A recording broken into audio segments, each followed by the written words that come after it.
दोस्तों बहुत बहुत स्वागत है आपका हमारे YouTube चैनल ट्यूटर विजन पर। हम आपके बीच मौजूद है एक नई वीडियो के साथ और उम्मीद करते हैं कि आप लोग अच्छे होंगे।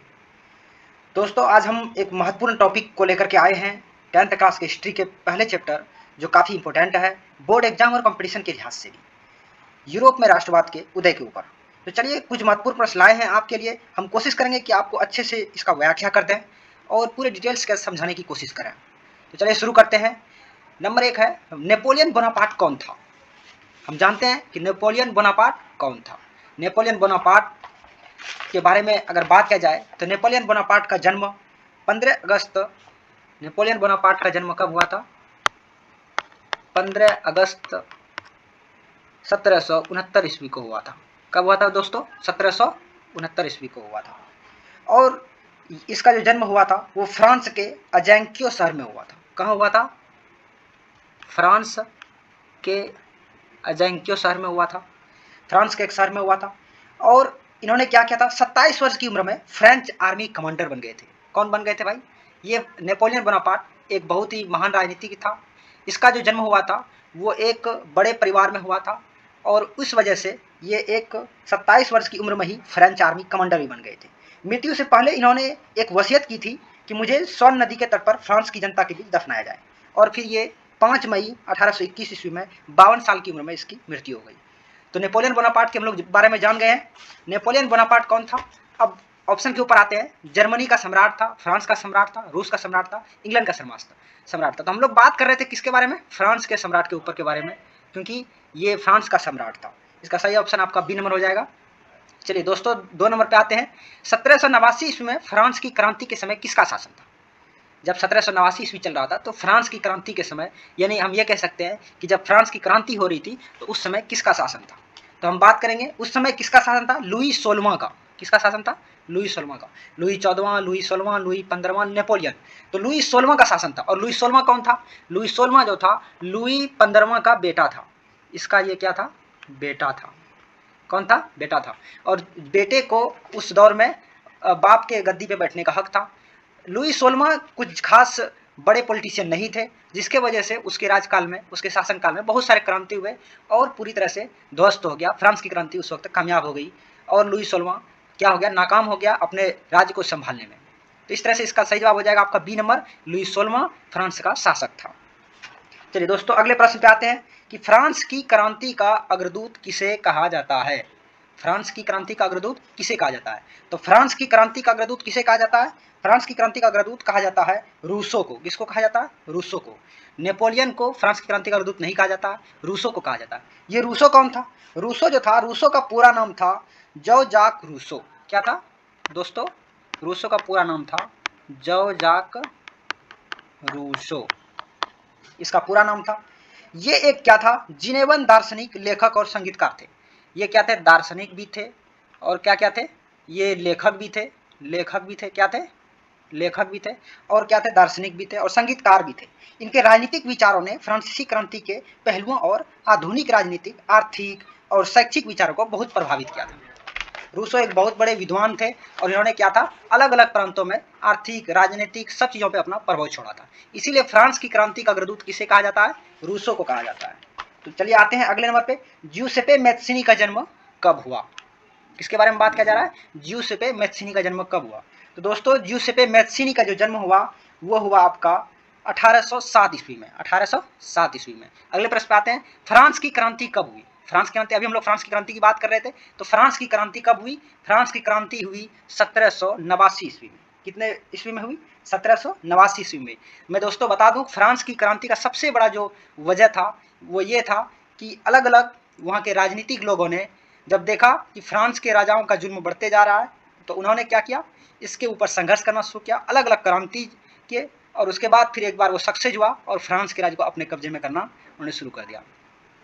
इस तरह से हमने देखा कि पूरे यूरोप में जब फ्रांस की क्रांति शुरू हुई तो इस तरह से पूरे यूरोप के लोगों ने ये समझना शुरू कर दिया कि 1789 में जब फ्रांस की क्रांति सफल हो गई तो लोगों ने समझा कि इस तरह से एकीकरण करके लोगों का हम क्रांति कर करके आज़ादी हासिल कर सकते हैं। यहाँ के राजाओं से, जो उस वक्त के राजा होते थे, किंग जो होते थे, उससे आज़ादी हासिल कर सकते थे और अपने हिसाब से कानून बनाकर जो अभी डेमोक्रेसी चल रहा है इस तरह से वहाँ पे भी डेमोक्रेसी आ सकता था। चलिए 6 नंबर क्वेश्चन पे आते हैं। सामाजिक उपबंध नामक पुस्तक के लेखक कौन थे? क्या है क्वेश्चन दोस्तों? सामाजिक उपबंध नामक पुस्तक के लेखक कौन थे? एक नंबर ऑप्शन है रूसो, मॉन्टेस्क्यू, दिद्रो, जियालोक। तो इसका सही जवाब आपका हो जाएगा, इसका जो था सही जवाब रूसो। कौन थे? रूसो। रूसो मैंने कहा रूसो एक दार्शनिक भी थे, इन्होंने क्या किया था? सामाजिक उपबंध नामक एक पुस्तक भी लिखा था। 7 नंबर क्वेश्चन पे आते हैं दोस्तों, यंग इटली सोसाइटी की स्थापना किसने की थी? किसकी स्थापना? यंग इटली सोसाइटी की स्थापना। यंग इटली की सोसाइटी की स्थापना जो क्या था, वो क्या था दोस्तों? मेजनी ने। किसने किया था? मेजनी ने किया था। मेजनी के बारे में मैं आपको बता दूं कि मेजनी एक बहुत ही महान क्रांतिकारी थे।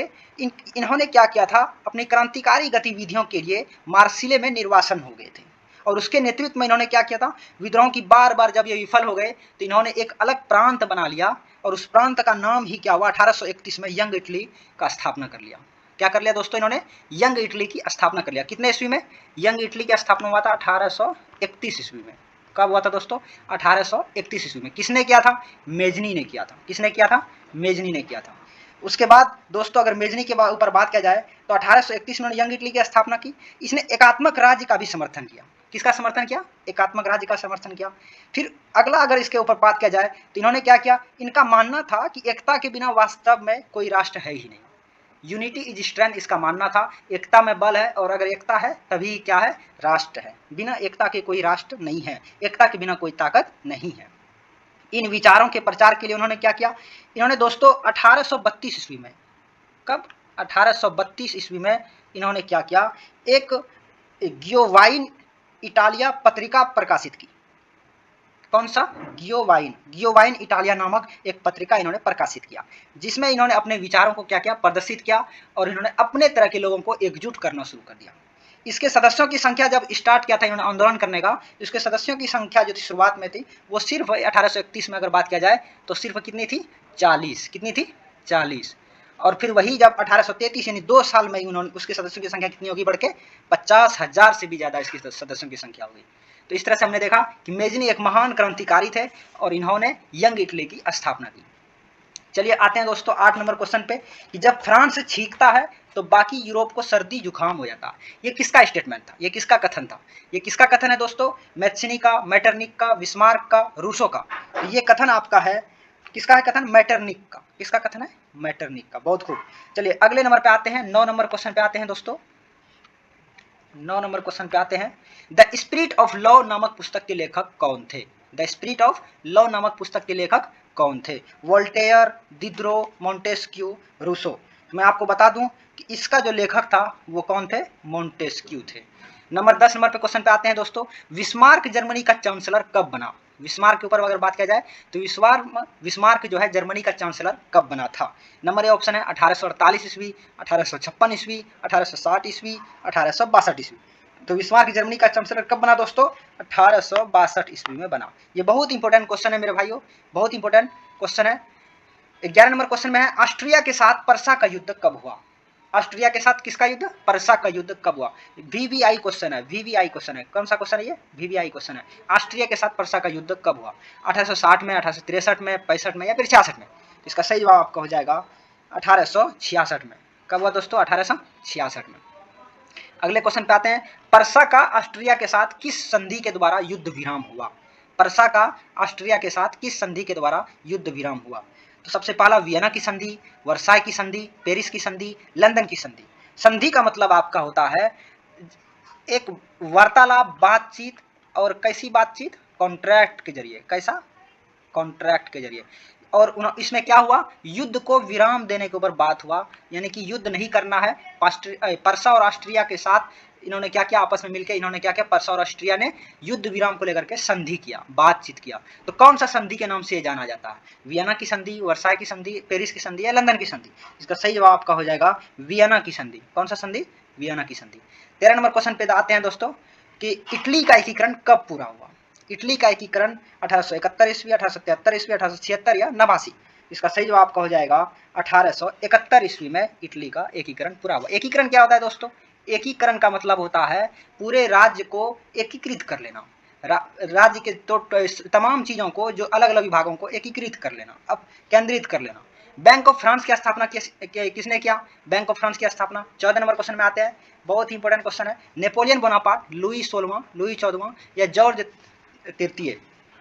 तो इसका सही जवाब आपका हो जाएगा दोस्तों नेपोलियन बोनापार्ट। गैरिबाल्डी कहाँ का निवासी था? दोस्तों गैरिबाल्डी के बारे में हम लोग जानते हैं, गैरिबाल्डी क्या है? पेशे से एक नाविक था। और ये कहाँ का निवासी था दोस्तों? पेशे से क्या था ये? पेशा इसका कौन सा था? पेशे से नाविक था। पेशे से नाविक था। और ये कहाँ का निवासी था दोस्तों? ये निवासी था आपका सार्डिनिया का, यानी कि सार्डिनिया का ये निवासी था। 16 नंबर प्रश्न में फ्रांस में नेपोलियन संहिता किस वर्ष लागू की गई? फ्रांस में नेपोलियन संहिता किस वर्ष लागू की गई? 1815, 1804, 1789, 1799।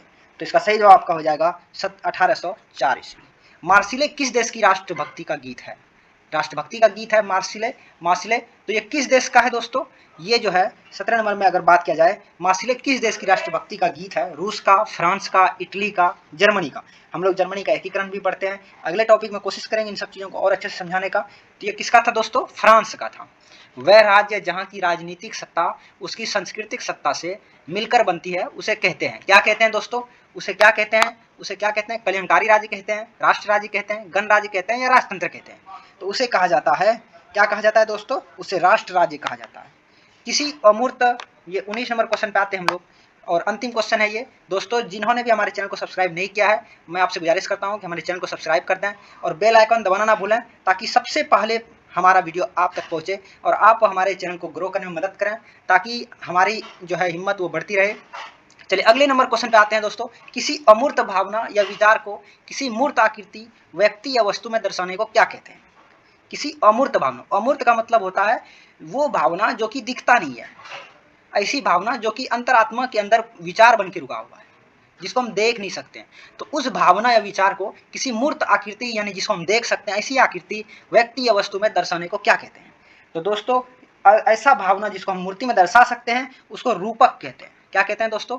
उसको रूपक कहते हैं। बहुत बहुत धन्यवाद आपका हमारे इस चैनल से जुड़ने के लिए। अगर वीडियो पसंद आया हो तो लाइक बटन दबा दें और ज़्यादा से ज़्यादा लोगों तक शेयर करें, ताकि ज़्यादा से ज़्यादा लोगों तक हमारा वीडियो पहुँचे और वो इस चीज़ को अपने अंदर कंपटीशन के लिहाज से फ़ायदा उठाए। धन्यवाद।